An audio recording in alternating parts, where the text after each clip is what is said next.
ટીવાય BSc home science semester 5 nutrition અને fitness paper number 6 વિષય અંતર્ગત આપણે યુનિટ નંબર 6 યોગનો અભ્યાસક્રમ એ વિષયમાં આપણે પ્રાણાયામ વિશે જાણ્યું. પ્રાણાયામમાં મળશોધક અને અનુલોમ વિલોમ પ્રાણાયામ વિશે આપણે વિસ્તૃતમાં ચર્ચા કરીશું. શરૂઆતમાં આપણે પ્રાણાયામમાં વપરાતા પારિભાષિક શબ્દો જાણી લેવા જરૂરી છે. પ્રાણાયામ કરતાં આપણા હાથની આંગળીઓનો ઉપયોગ કરવો પડે છે. તેને જુદા જુદા નામથી ઓળખવામાં આવે છે. અંગૂઠા પાસેની પહેલી આંગળીને તર્જની, બીજીને મધ્યમા, ત્રીજીને અનામિકા અને ચોથીને કનિષ્ઠિકા કહેવામાં આવે છે. પ્રાણાયામમાં 3 બંધો કરવામાં આવે છે: જાલંધર બંધ, ઉડિયાન બંધ અને મૂલ બંધ. જાલંધર બંધ હડપચીને હૃદયની 4 આંગળ ઉપર કંઠકૂપમાં લગાડવાથી થાય છે. ઉડિયાન બંધ નાભીથી ઉપર અને નીચે 4 આંગળ પેટને ખેંચવાથી થાય છે. અને મૂલ બંધ ગુદાનું આકુંચન કરવાથી થાય છે. કોઈ પણ કનિષ્ઠ પ્રાણાયામથી પરસેવો આવે છે. મધ્યમ પ્રાણાયામથી શરીરમાં કંપન થાય છે અને ઉત્તમ પ્રાણાયામથી શરીર હળવું બને છે. આસનનું ઉત્થાન થાય છે અને પ્રાણ બ્રહ્મરંધમાં લય પામે છે. આમ ચિત્તનો નિરોધ થવાથી જીવ શિવની એકતા અનુભવાય છે અને સમાધિ લાભ થાય છે. આ પ્રાણાયામ સમશીતોષ્ણ હોવાથી 12 માસ કરી શકાય છે. અનુલોમ વિલોમ સિવાય બીજા 6 પ્રકારના પ્રાણાયામ છે. તેમાં કેટલાક શીતલ અને કેટલાક ઉષ્ણ પ્રાણાયામ છે. તે ઋતુ અનુસાર કરવામાં આવે છે અને તેના લાભ જુદા જુદા છે. તેમના નામો આ પ્રમાણે છે: સૂર્યભિદન, ઉજ્જયી, શીતકારી, શીતલી, ભસ્ત્રિકા અને ભ્રામરી.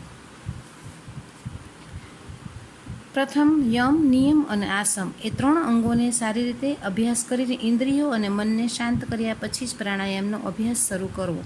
પ્રાણાયામના અભ્યાસ દરમિયાન પથ્ય, હિતકારી અને પ્રમાણસર ભોજન કરવું.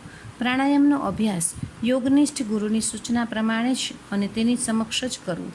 પ્રાણાયામથી ચિત્ત શુદ્ધિ થાય છે અને એકાગ્ર બને છે. સ્મરણ શક્તિ અને ધારણા શક્તિ વધે છે. તેમજ સૂક્ષ્મ સત્યો સમજવાની અને પ્રગટ કરવાની શક્તિ આવે છે. માનસિક કાર્ય કરનારા અને આત્મોન્નતિ ઈચ્છનારા સર્વો માટે, વિશેષતઃ વિદ્યાર્થીઓ માટે પ્રાણાયામ સર્વોત્તમ યોગિક ક્રિયા છે. પ્રાણાયામ વડે નાડી સમૂહ શુદ્ધ થાય છે. તેથી અભ્યાસીનું શરીર કંઈક અંશે કૃશ થવા છતાં કાંતિવાળું બને છે. વળી લોહીમાં પ્રાણવાયુ એટલે કે ઓક્સિજન વધુ પ્રમાણમાં ભળવાથી લોહી શુદ્ધ બને છે અને રોગોનો પ્રતિકાર કરવાની શક્તિ પ્રાપ્ત થાય છે. હવે સૌ પ્રથમ જોઈએ તો સૂર્યભેદન પ્રાણાયામ. સૌ પ્રથમ પદ્માસન, સ્વસ્તિકાસન કે સિદ્ધાસન ઉપર બેસી મૂલ બંધ કરવો. ત્યાર પછી ડાબું નાસાપુટ જમણા હાથની અનામિકા અને કનિષ્ઠિકાથી દાબી રાખી ઉડિયાન બંધ કરવો અને જમણા નાકથી બહારના વાયુને અંદર ભરવું એટલે પૂરક કરવું. ત્યાર પછી છે ઉજ્જયી પ્રાણાયામ. ધ્યાનને ઉપયોગી કોઈ પણ આસન ઉપર અથવા પદ્માસન પર બેસી માથાને સરળ સીધી રેખામાં રાખી મૂળ બંધ કરી ઉડિયાન બંધ કરવું. ત્યાર પછી છે શીતકારી પ્રાણાયામ. પદ્માસન પર બેસી બંને નાસાપુટને જમણા હાથના અંગૂઠા તથા અનામિકા અને કનિષ્ઠિકાથી બંધ કરી બહારના પવનને શીતકારપૂર્વક 2 હોઠની વચ્ચે અર્ધ ગોળાકારે રાખેલી જીભ દ્વારા અંદર ખેંચવું. ત્યાર પછી છે શીતલી પ્રાણાયામ. ધ્યાનાસન એટલે કે પદ્માસન પર બેસી પક્ષીની નીચલી ચાંચની પેઠે પોતાની જીભને હોઠની બહાર કાઢી બંને નાસાપુટોને જમણા હાથના અંગૂઠા અને અનામિકા અને કનિષ્ઠિકાથી બંધ કરી મોં વાટે બહારના પવનને અંદર ખેંચવો એટલે કે પૂરક કરવું. ત્યાર પછી છે ભસ્ત્રિકા. પદ્માસન પર બેસી કરોડને માથું સીધી રેખામાં રાખી ડાબા હાથની જ્ઞાન મુદ્રા કરી તેને ડાબા પગના ઢીંચણ ઉપર મૂકવો. જમણા હાથના અંગૂઠાથી જમણા નાકના નાસપુટને બંધ કરી મૂલ બંધ કરી મોં બંધ રાખી ડાબા નાસપુટથી અંદરના પવનને બહાર કાઢવો એટલે કે રેચક કરવો અને સાથે સાથે પેટને પીઠ તરફ ખેંચી લઈ ઉડિયાન બંધ કરવો. ત્યાર પછી છે ભ્રામરી. પદ્માસન પર બેસી મોં બંધ રાખી કરોડને સૌથી સીધી સરળ રેખામાં રાખી જમણું નાસપુટ જમણા હાથના અંગૂઠાથી દબાવી ડાબા નાસપુટ દ્વારા ભમરાના ગુંજારણ જેવા નાદ સહિત બહારના વાયુને અંદર ખેંચવું. તેને યાદશક્તિ રોકી ધીમે ધીમે જમણા નાસપુટ દ્વારા ભમરીના જેવા નાદથી રેચક કરવું. આ વખતે ડાબું નસકોરું જમણા હાથની કનિષ્ઠિકા અને અનામિકાથી બંધ રાખવું. રેચક પહેલાં અને રેચક પછી ઉડ્યાન બંધ કરવું. આમ વારંવાર કરવું. આ પ્રાણાયામને ભ્રામરી પ્રાણાયામ કહેવામાં આવે છે. આ પ્રાણાયામથી સાધકના ચિત્તની સંચળતા દૂર થાય છે અને તેને આનંદનો અનુભવ થાય છે. ઉપરોક્ત પદ્ધતિના અભ્યાસમાં પ્રાણાયામ, જપ અને ધ્યાન સ્વાભાવિક રીતે થાય છે. અભ્યાસી અને અનુભવી સંત મંડળમાં આ પ્રણાલિકા આજે પણ પ્રચલિત છે. ગોરક્ષ પદ્ધતિમાં કહ્યું છે કે અનયા સદૃશી વિદ્યા અનયા સદશો જપઃ અનયા સદશમ જ્ઞાનમ ન ભૂતમ ન ભવિષ્યતિ. આના જેવી વિદ્યા, આના જેવું જપ અને આના જેવું જ્ઞાન થયું નથી કે થવાનું નથી. આમ પ્રાણાયામ વિશે આપણે વિસ્તૃત ચર્ચા કરી. હવે ત્યાર પછી છે વિદ્યાર્થીઓ અને યોગાસન. યોગ વિદ્યા ભારતીય સંસ્કૃતિની વિશ્લેષણને અણમોલ ભેટ છે. ભારતમાં પ્રાચીન કાળથી યોગનો અભ્યાસ અને વિકાસ થતો રહ્યો છે. એટલું જ નહીં, પણ વિવિધ પ્રકારે યોગાસનોને વ્યક્તિના દૈનિક કાર્યોની સાથે સાંકળવાના પૂરા પ્રયાસો થતા રહ્યા છે. મંદિરમાં જઈને પ્રણામ કરવાના સ્વરૂપે કે નૃત્ય દ્વારા ઈશ્વરને રીઝવવાના સ્વરૂપે સૂક્ષ્મ રીતે યોગાસનોને વણી લેવામાં આવ્યા છે. સ્થૂળ રીતે સમૂહમાં ગવાતા રાસ ગરબામાં પણ આસનોના કોઈને કોઈ પ્રકારનો સમાવેશ થતો હોય છે. આમ વ્યક્તિગત તાજગી, સ્ફૂર્તિ અને જીવનશક્તિ માટે યોગ વિદ્યાને સમાજ જીવન અને ધર્મ દ્વારા વેગ મળતો જ રહ્યો છે. માનવીના ઉત્થાન માટે કે મનુષ્યના નવનિર્માણ માટે યોગાસનોએ અદ્વિતીય ભાગ ભજવ્યો છે. જેઓ યોગાસનોનું આવું અદ્ભુત રહસ્ય પામ્યા છે કે જેમને તેનો ખ્યાલ આવ્યો છે તેઓનું જીવન ધન્ય બન્યું છે. વિશ્વ પર રાજકારણની બોલબાલા રહી હોવા છતાં યોગીઓનો પ્રભાવ શાશ્વતને પહોંચે એવો શ્રેષ્ઠ રહ્યો છે. આ બધાના મૂળમાં માનવીના આંતરબાહ્યને બદલી નાખવાની યોગાસનોની જાદુઈ શક્તિ છે. શારીરિક કસરતો શરીરને સુદૃઢ બનાવે છે, પરંતુ ભીતર સુધી પહોંચવાનો કિમિયો તો યોગાસનો જ બતાવે છે. વ્યક્તિ પોતાના બાહ્ય શરીરથી જેટલું જીવે છે એનાથી અનેક ગણું જીવન તો ભીતરમાં જીવાતું હોય છે. એ ભીતર જો બલિષ્ઠ ન થાય તો જીવન પણ એવું લુખું સુખું જ રહેવાનું. આવું શક્ય કઈ રીતે બને તેનો સવાલ થાય. આ માટે વિદ્યાર્થી અવસ્થા જ દરેક રીતે અનુકૂળ છે. ભાવનાઓનું ઘડતર, વિચારધારાની સંરચના, સંવેદનાઓ, અપેક્ષાઓ, મહત્વાકાંક્ષાઓ, સંકલ્પો વગેરેના સંસ્કારો કિશોરાવસ્થાથી ઘૂંટાતા હોય છે.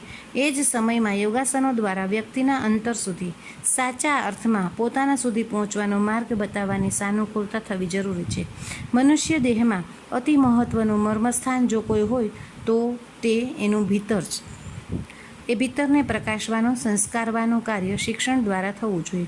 પરંતુ શિક્ષણની કેટલીક મર્યાદાઓને કારણે તે શક્ય બન્યું નથી. આથી શિક્ષણ કાર્ય સિવાયના સમયમાં કિશોરો અને યુવાનોને યોગાસનોની કેળવણી મળે તેવી સુવિધા ઊભી થવી જોઈએ. યોગાસનોની કેળવણી એ શબ્દ પ્રયોગ ઘણો સાર્થક છે, કેમ કે વર્તમાન શિક્ષણ વ્યવસ્થામાં ખૂટતી એવી અનેક બાબતોનું યોગાસનોથી નિરાકરણ થઈ શકે છે. આસનોથી શરીર, હૃદય, મન અને બુદ્ધિમાં આવતું ઉમદા પરિવર્તન યૌવનને શોભાવે છે. આસનો એ માત્ર શારીરિક બાબત જ નથી, વસ્તુતઃ વિદ્યાનો એક ભાગ છે. આંતરબાહ્ય ઇન્દ્રિયોને ચેતનવંતી કરવાનું ભગીરથ કાર્ય યોગાસનો દ્વારા સહજ રીતે થતું રહે છે. વિદ્યાર્થીને વિદ્યાભ્યાસ માટે નિરોગીપણું, એકાગ્રતા, દ્રઢ મનોબળ, સ્મરણ શક્તિ, નિર્મળતા, સંયમ, વિદ્યાભ્યાસાસંગ, સ્ફૂર્તિ, તાજગી અને સમૂહ જીવનની જે આવશ્યકતા રહે છે તેની પૂર્તિ યોગ વિદ્યા કરી શકે છે.